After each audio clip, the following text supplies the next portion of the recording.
Përfaqësues të opozitës ishin këtë të premte në nënkalimin e bllokuar në hyrje të fshatit Bishan të njësisë administrative të Novoselës. Këshilltari i Këshillit Bashkiak, Klodian Gjyheri, i shoqëruar nga mbështetësit e Partisë Mundësia, vëzhguan nga afër situatën.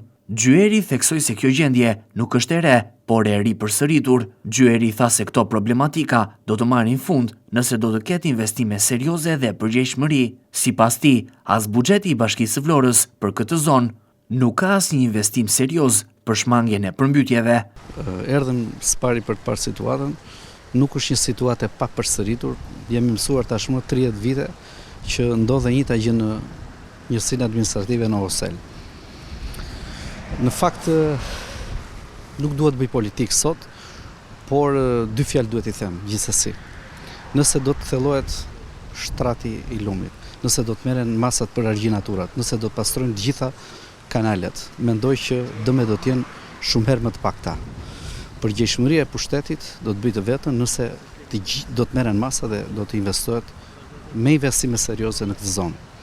Fatkeqësisht në buxhetin 2026 nuk kemi investime për këtë çështje, për këtë problematik në këtë zonë.